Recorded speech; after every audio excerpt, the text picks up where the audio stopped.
February 23rd. Numerology plays an important role to them also, because the numerics that you're given at birth, that is your name, are influence factors on you for the rest of your life, even if you change your name. I did change my name legally, but I didn't do it to get away. I did it to add power.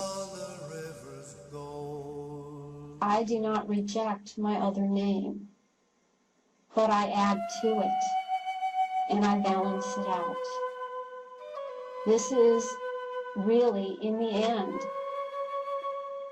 all about balancing energies and forces. This is what all of this is about. With the Illuminati, with humanity, it isn't about humans versus reptilians. It isn't even about that. It is about the misuse of power. It is about the misuse of energy. It's about misuse of feminine energy and the misuse of male energy. It needs to be corrected. This solar system is out of balance. This galaxy is out of balance. We are out of balance. They are imposing a false matrix upon this dimension. And this needs to be corrected. People need to be aware of it. This is how they will bring down the lower fourth into this dimension, which is their objective. What people need to understand is that the Illuminati strings are pulled also. They are not, in the end, in control here. They are also subject to string pulling, and they are also subject to being lied to by their puppet masters who are on other dimensions. They're another dimensional level, they lie to them too. So I am not in judgment. My message is things need to change. Whether they want to change them is another matter, but we need to do something.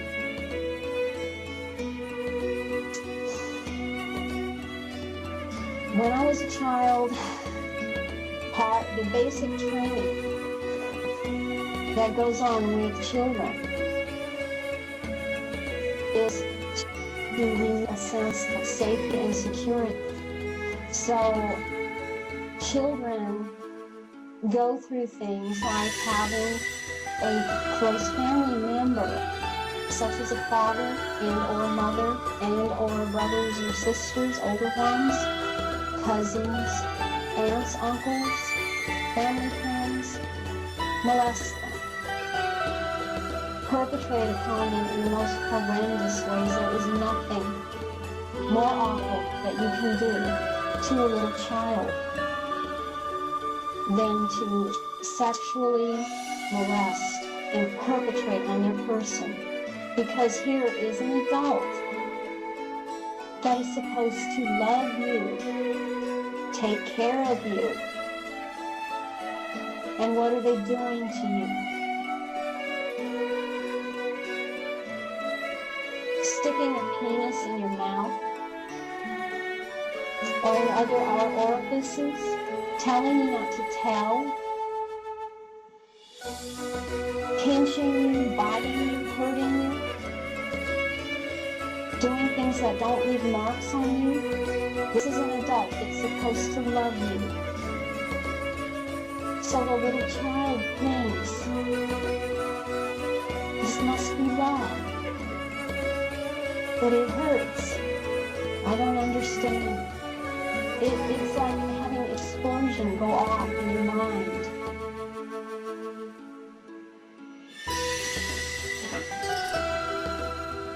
So you never know. You never know when you're little who is going to hurt you, because you know it hurts. And you grow up really being programmed into thinking this is how it is. You don't know anything else.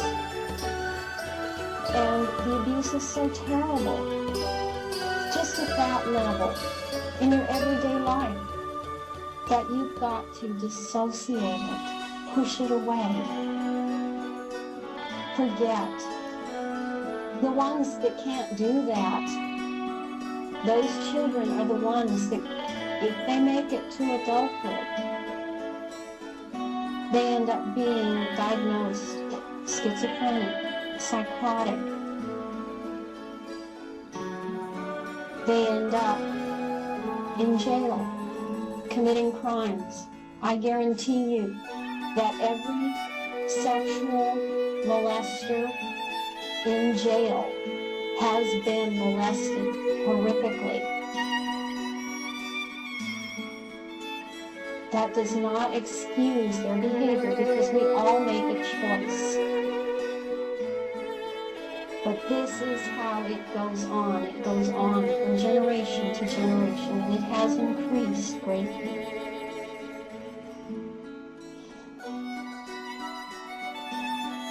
A child's basic need, besides safety, is shelter, food, water, clothing, illumination. Little children who are told, no, you can't have any water. Left in a room. No, you better not pee. Because if you do, you're going to drink it. And then guess what? It happens. If you have a bowel movement, you're going to eat it. And that is what happens. This is basic training. Left in a room and ignored, you're understimulated, you're sensory deprived, left in a room with blankets tied around you so you can't move. You don't know what time of day it is because maybe you're blindfolded. You're left that way. And then you're overstimulated. And everyone acts like nothing is happening. This isn't even happening because the adults around you don't talk about it. They never say a word. Life goes on around you, and it's ignored, and you're ignored. You feel crazy. You feel like this cannot be happening. It must not be real. I'm not real versus none of this is real. Maybe both. This is crazy making, and this causes a child who has the ability to go inside themselves, to dissociate and start creating their own little world. The seed is planted because they need you to have an inside world, because they're going to spend a lot of time in an inside world, that they're going to take that seed and they're going to create all of these inside scenarios. This is how you create multiple personalities. This is the very early training. This sets the scene. This lets you know that anything can happen anytime. About the age of 5, they start training you for what they want you to be doing. They have realized your tendencies, they've studied your reactions, and they will start training you for what role it is you're going to have. About that time, there's a little marriage ceremony for a child. The child is married into the particular group, organized perpetrator group. You can call it that, you can call it cult. The child is married